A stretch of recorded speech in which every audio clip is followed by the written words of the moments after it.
Dalam kebersamaan itulah kita belajar sebetulnya, belajar. Dimudahkan Allah, dirahmati Allah.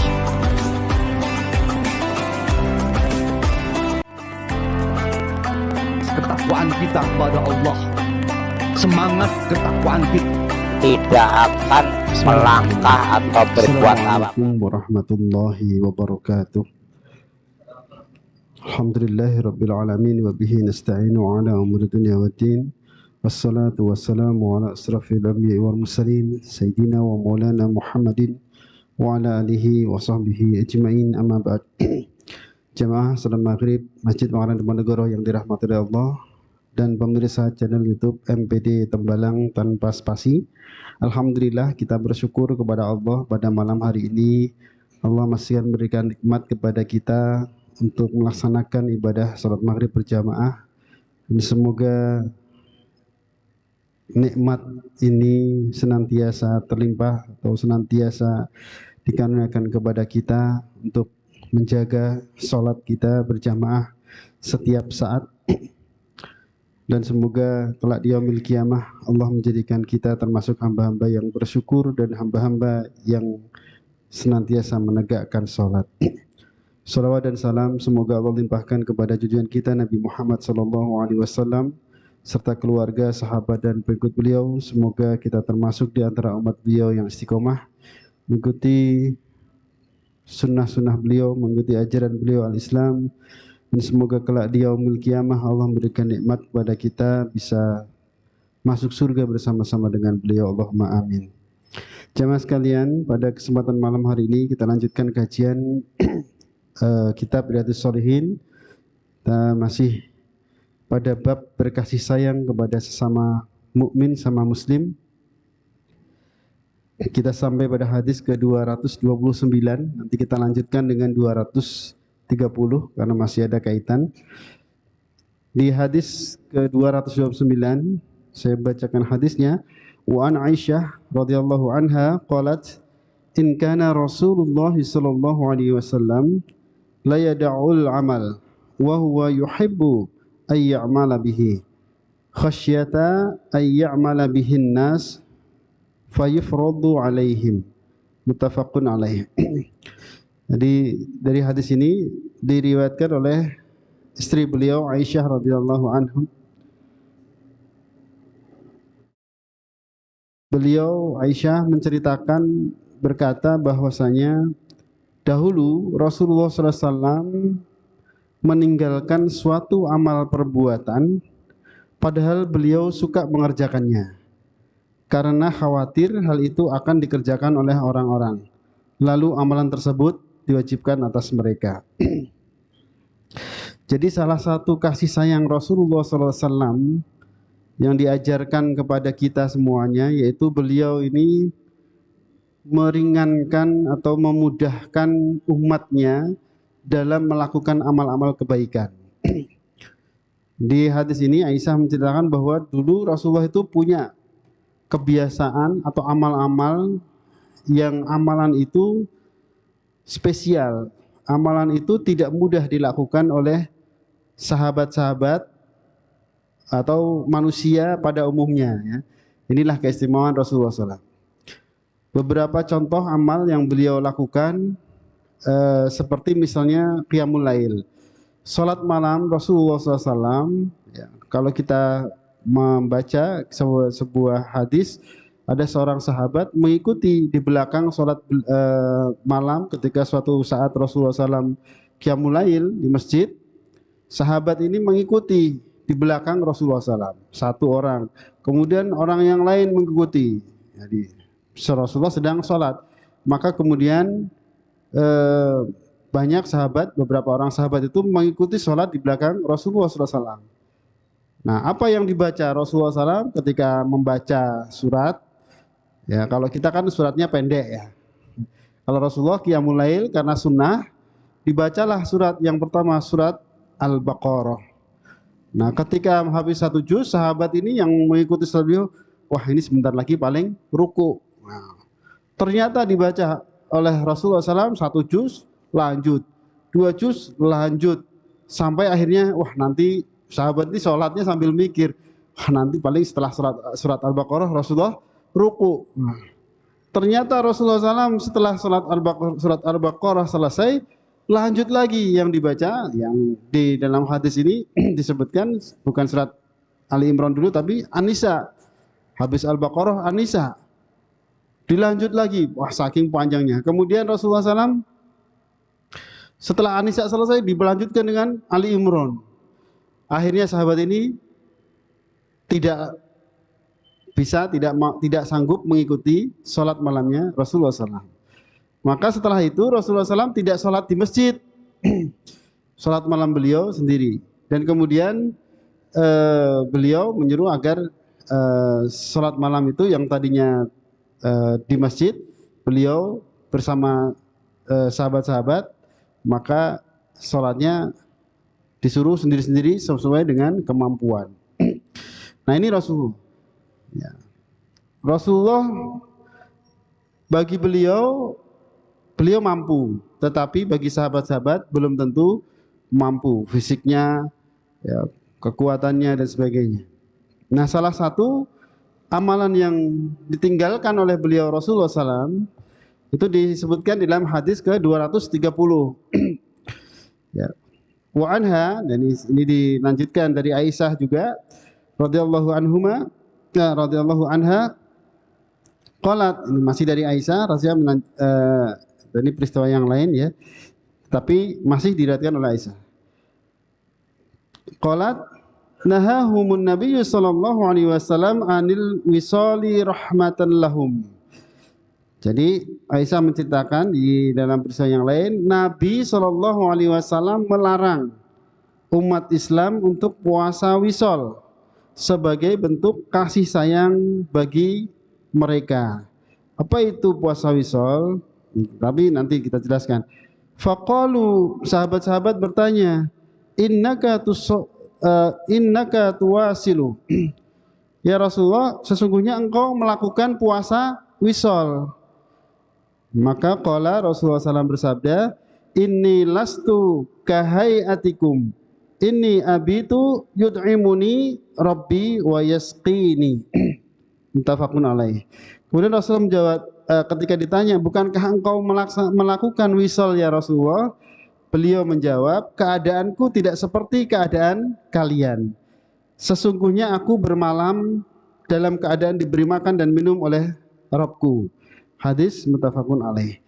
Jadi Rasulullah SAW dulu ya punya kebiasaan namanya puasa wisol. Puasa wisol itu apa? Kalau di dalam Al-Quran, kita membaca Al-Quran itu ada namanya tanda wasol. Tanda wasol itu kalau kita baca Al-Quran ada tanda wasol itu sebaiknya dilanjutkan. Jadi tidak berhenti. Maka puasa wisol ini maksudnya adalah puasa yang terus menerus. Tidak berhenti, tidak berbuka maksudnya. Dan Rasulullah dalam riwayat-riwayat yang masyhur, puasa wisolnya Rasulullah itu rata-rata 3 hari.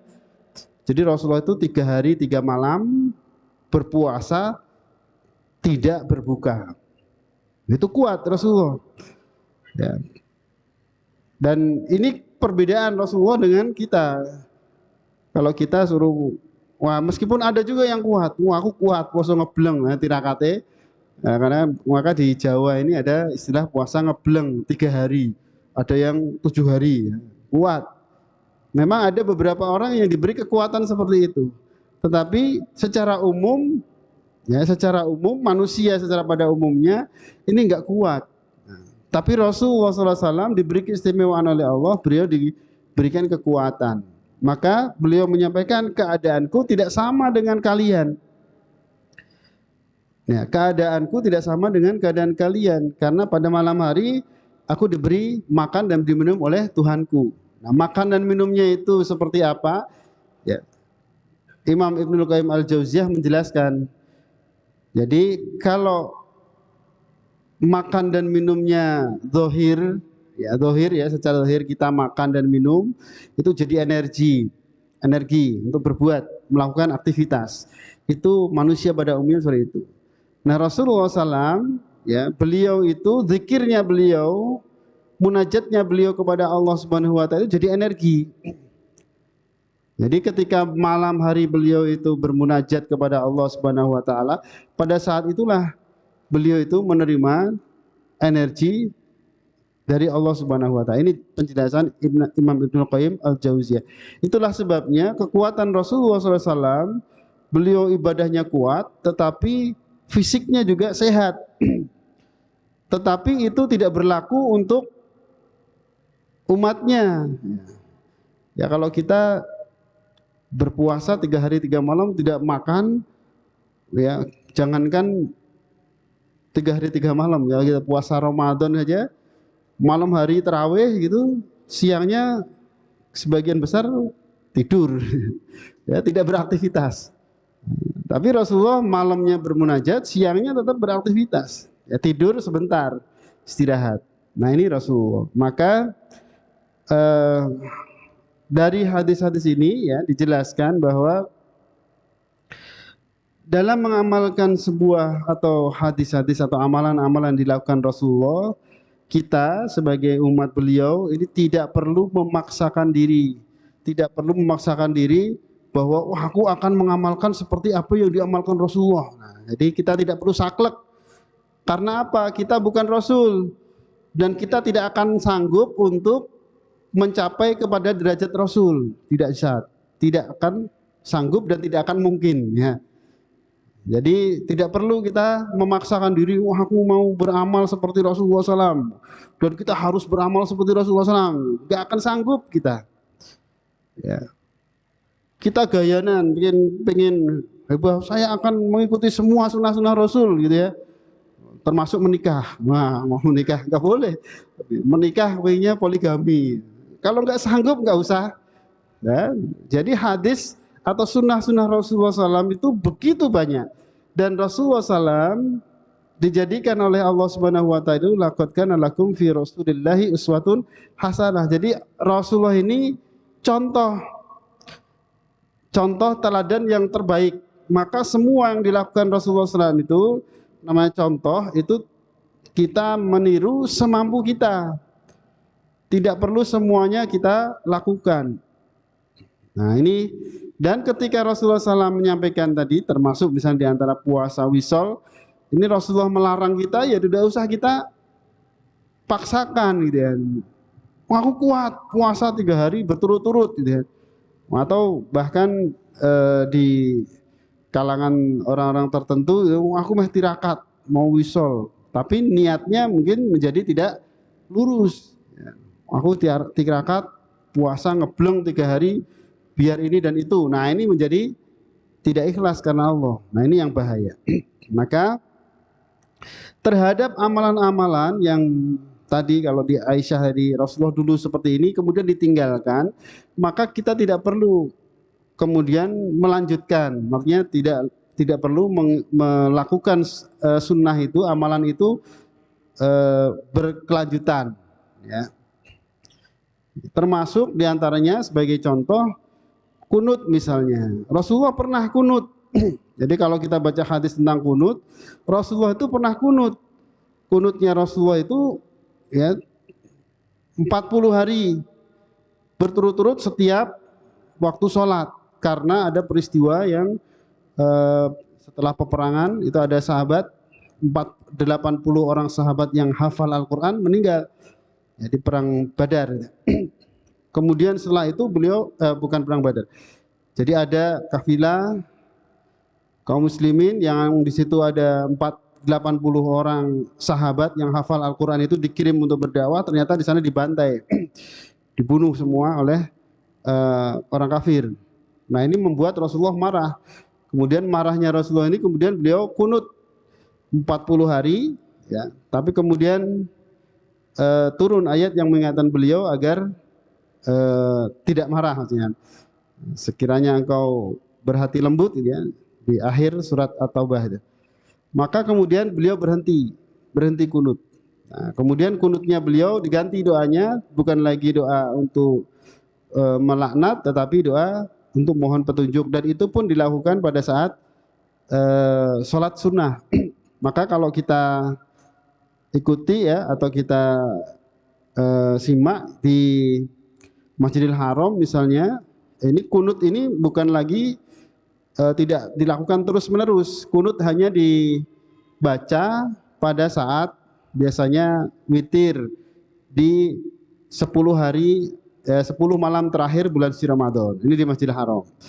Jadi tetap tidak apa-apa kita melakukan, tetapi tidak menjadi amalan yang terus-menerus dilakukan. Jadi yang penting wis tahu gitu ya. Nah, kita kunut, yang penting kita sudah pernah kunut, ya, itu sudah cukup. Nah, karena Rasulullah tidak melanjutkan amalan itu, meskipun kemudian dilanjutkan oleh sahabat.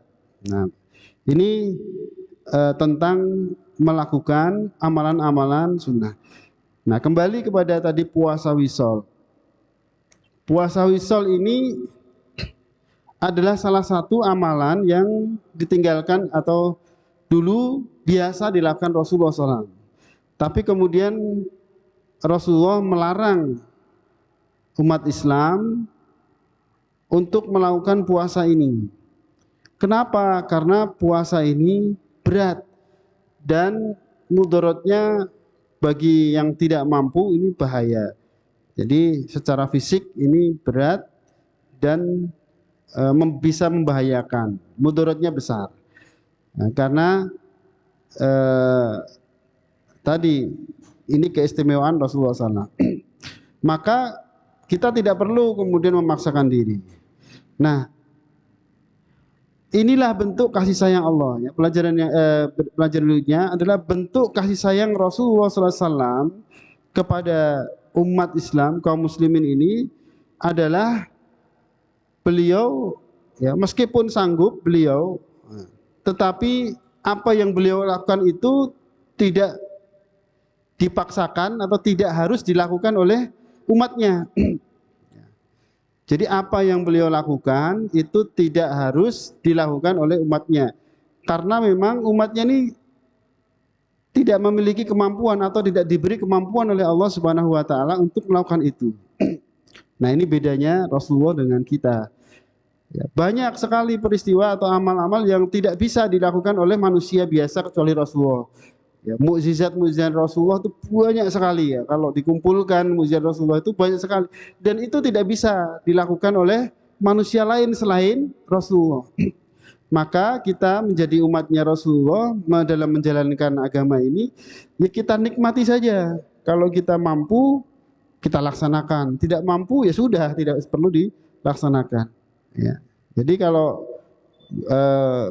Rasulullah misalnya dulu pernah dalam sebuah peperangan, ya peperangan Khandaq. Jadi ada peperangan Khandaq itu pengepungan, itu tidak perang sebenarnya. Perang Khandaq itu tidak sampai terjadi perang fisik. Nah, di perang Khandaq itu kaum muslimin dikepung. Maka dikepung oleh kaum Quraisy. Pasukan kaum muslimin hanya 1.000, musuhnya hampir 10.000.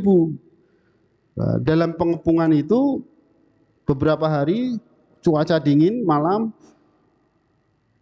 kaum muslimin dalam keadaan karena dikepung tidak ada suplai makanan, dalam keadaan kelaparan, tidak bisa bisnis, tidak bisa jual beli, ya tidak perdagangan ini sampai hampir 1 bulan karena peristiwa terjadi bulan Ramadan. Nah, sampai tanggal 5 Syawal. Nah, dalam salah satu hari itu ada seorang sahabat. Sahabat ini bilang kepada istrinya, "Istriku, kamu punya apa?" "Aku punya daging, tapi hanya bisa cukup untuk sekitar 10 orang. Nanti tolong sampaikan kepada Rasulullah, nanti ini untuk Rasulullah saja dan 10 orang sahabat." Maka ya sudah, sana masak, nanti saya sampaikan kepada Rasulullah. Nah, kemudian sahabat ini datang kepada Rasulullah, "Ya Rasul, istri saya masak 10 untuk 10 orang. Nanti Rasulullah dan sahabat-sahabat 10 orang, siapa ditunjuk, silakan makan di tempat kami." Nah, begitu mendengar ini Rasulullah pengumuman, sahabat-sahabat si fulan membuat masakan, gitu ya. Kalian semuanya diundang, tapi datangnya 10. Ya, yang masuk 10 orang, 10 orang. Sahabat kaget, loh Rasulullah bukan begitu, saya hanya masak untuk 10 orang gitu kan. Sudah tenang saja kan. Nanti kamu masak saja untuk 10 orang itu, tapi nanti yang mengambilkan biar saya. Kamu tidak boleh membuka tutup pancinya, itu nggak boleh kamu buka. Nanti biar aku yang membuka. Jadi aku yang melayani. Jadi Rasulullah yang melayani. Ternyata sampai semua pasukan itu kebagian, itu nggak habis. Nah ini mujizat. Ini kalau amalan ini kita amalkan, ya kira-kira kita dikira dukun gitu ya. Samsudin. Nah ini betul aneh ini, tapi ini mujizat Rasulullah SAW. Jadi tidak bisa ditiru. Ya, kalau ditiru sekarang, orang sekarang ngapusi gitu ya. Nah itu. Jadi dan begitu itu banyak sekali. Yang peristiwa besar itu banyak sekali. Maka inilah sahabat-sahabat itu. Ketika sahabat ketika diperintahkan oleh Rasulullah SAW, itu mereka sami'na wa ata'na. Kami mendengar, kami taat. Karena apa? Mereka tahu betul bahwa apa yang disampaikan Rasulullah SAW itu pasti benar. Mereka sangat setiap saat menyaksikan peristiwa besar semacam itu. Setiap saat. Nah, di peristiwa itu. Karena ini keistimewaan Rasulullah. Maka ketika Rasulullah menyuruh, kita laksanakan semampu kita. Kalau Rasulullah melarang, ya jangan kita lakukan. Ya, ini mudah. Kalau kita melakukan semampu kita. Dan ini ternyata bentuk kasih sayang Rasulullah SAW kepada kita. Sahabat-sahabat sendiri, ya ketika terhadap amal-amalan ini, sebagai contoh ada seorang sahabat Abdullah bin Mas'ud. Beliau ini secara fisik, ya, beliau itu adalah ahli Quran. Kalau suruh baca Al-Quran, wah top. Ya, beliau ini ahli Quran. Tetapi beliau secara fisik lemah. Jadi kalau disuruh puasa sunnah itu berat. Maka beliau ketika ada sahabat-sahabat lain berpuasa sunnah, dia ditanya, kenapa engkau tidak puasa sunnah? Badan saya itu lemah. Nanti kalau aku puasa, aku malah sakit, malah tidak bisa belajar atau mengajarkan Al-Quran gitu ya. Maka yang sanggup berpuasa, berpuasalah. Biarkan aku ini fokus kepada Al-Quran. Ini sahabat ini begitu. Jadi kalau dia punya kemampuan atau amal ibadah tertentu yang dia memang fokus di situ, ya diseriusi begitu. Ahli Al-Quran fokus di Al-Quran. Kuat puasa, silakan berpuasa. Kuat sholat malam, silahkan sholat malam. Ya, itu menjadi amalan-amalan itu. Tapi kalau kita kemudian melakukan semuanya, kepingin seperti Rasulullah SAW, pasti tidak sanggup kita. Nah ini karena berbeda. Rasulullah SAW istimewa karena beliau Rasul. Nah kita mengamalkan semampu kita. Dan kemudian tidak perlu kita kemudian, kayak ini ora tahu poso, ora tahu poso sunnah misalnya, ora tahu sholat malam, ya. Karena ternyata yang membawa kita nanti ke surga itu bukan amal-amalan kita yang seperti itu, tetapi bisa jadi amal kita ini sedikit, tetapi kualitasnya bagus. Itu lebih penting daripada amalnya kelihatan banyak, ya, tetapi ternyata kualitasnya tidak ada, ikhlasnya tidak ada. Dan itu terjadi banyak orang kalau nyumbang, wah disiarkan sumbangan dari pejabat ini, banyak sekali sumbangannya. Kalau di kalkulator mungkin banyak, kita nggak sanggup nyumbang sebanyak itu, ya. Ya, tapi karena sumbangan itu punya kepentingan duniawi, ya wallahu alam diterima atau tidaknya oleh Allah. Sementara mungkin kita nyumbang atau infak kita sedikit, tapi karena tidak ada yang tahu, karena kita ikhlas infak itu karena Allah Subhanahu wa taala, amalan itu yang diterima. Nah ini. Jadi ini jemaah sekalian tentang amalan-amalan yang ditinggalkan Rasulullah SAW atau tidak amalan yang dilakukan oleh Rasulullah tetapi tidak diperintahkan atau tidak dianjurkan untuk umat beliau. Dan amalan ini banyak jenisnya. Nah, kemudian berikutnya adalah bahwa Rasulullah SAW mengajarkan kepada sahabat-sahabat, kepada kita semuanya, untuk ya ketika kita melakukan amalan, ya itu juga memperhatikan terhadap kemampuan kita. Jadi kalau kita sanggup, mampu, maka kita kerjakan. Ya, kalau wajib, kita kerjakan semaksimal yang bisa kita lakukan. Tapi kalau kita tidak mampu, maka Rasulullah SAW tidak membebani, Allah tidak membebani kita dalam melakukan perintah-perintah atau ya perintah-perintah ya, terutama ya. Perintah-perintah itu tidak harus kita lakukan seperti apa yang diperintahkan. Ya, di dalam Al-Quran disebutkan la yukallifullahu nafsan illa wus'aha. Tidaklah Allah membebani seseorang itu kecuali sesuai dengan kemampuannya. Jadi perintah-perintah Allah itu sesuatu yang tidak saklek. Sunnah itu tidak kaku. Ya. Dalam beribadah, contoh misalnya sholat. Sholat, kata Rasulullah, kalau sanggup dengan berdiri, berdiri. Tapi kalau tidak sanggup berdiri, silahkan boleh dengan duduk. Ini agar mudah kita itu beribadah. Dan ini adalah salah satu bentuk kasih sayang Rasulullah SAW agar kita ini beribadah itu nyaman. Kalau tidak sanggup duduk, boleh berbaring ya. Dan ternyata sabda Rasulullah SAW ini terbukti. Ya, hari ini saya menyaksikan banyak sekali orang yang sholatnya itu duduk.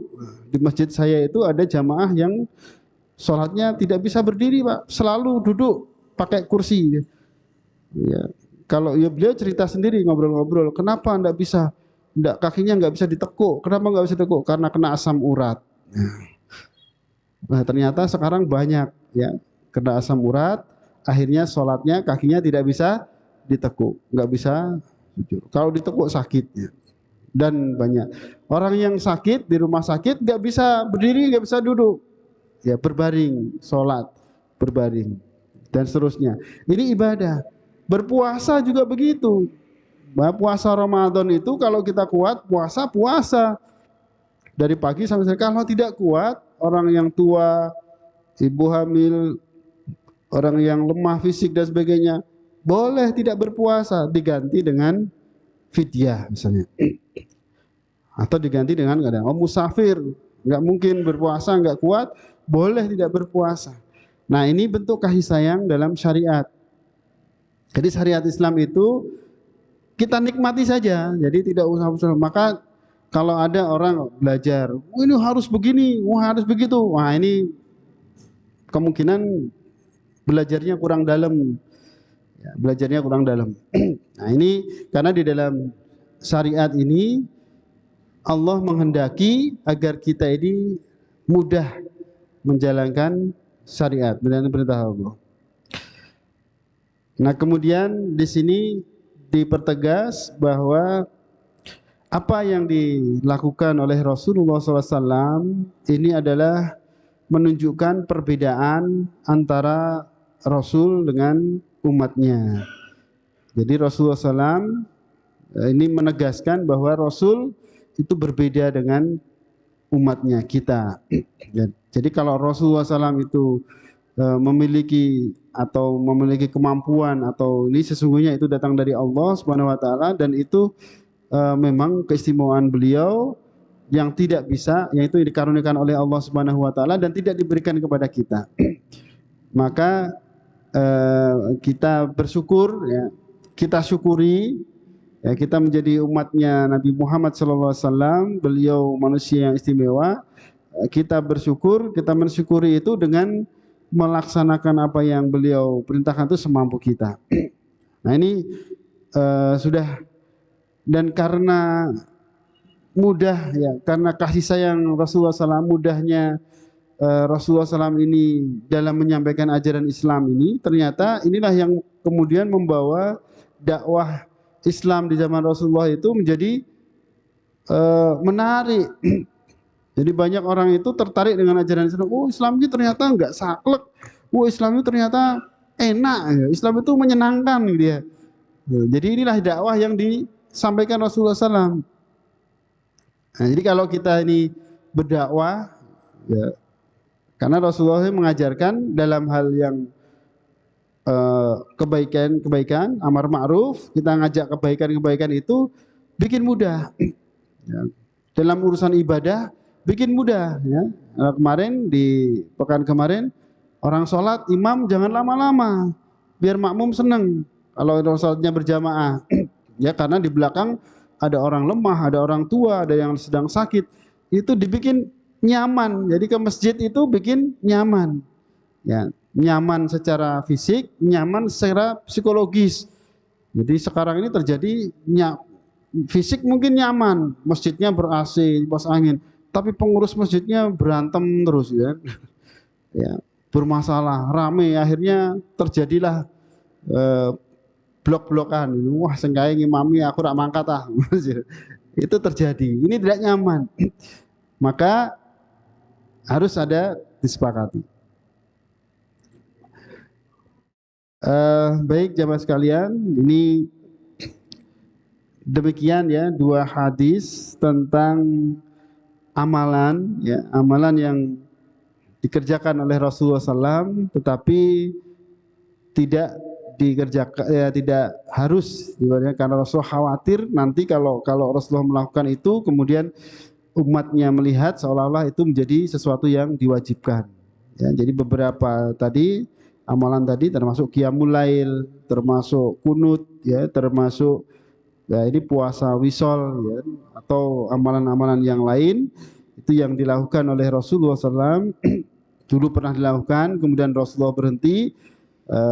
Bukan berarti kita kemudian larangan ini bukan pengharaman ya, tetapi adalah hukumnya makruh ya, tetapi sebaiknya kita kalaupun kita mau melakukan maka harus betul-betul tidak perlu kita kemudian menjadi terus-menerus kita lakukan, karena itu menjadi sesuatu yang kemudian oleh Rasulullah sendiri tidak dilakukan.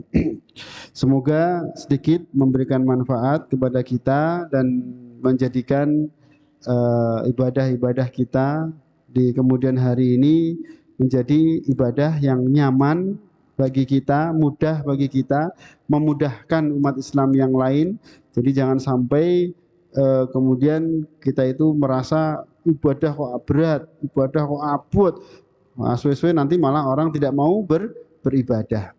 Demikian, kurang lebihnya mohon maaf. Subhanakallahumma wa bihamdika asyhadu an la ilaha illa anta astaghfiruka wa atubu ilaik. Wa lafu minkum billahi taufiq wal hidayah. Assalamualaikum warahmatullahi wabarakatuh.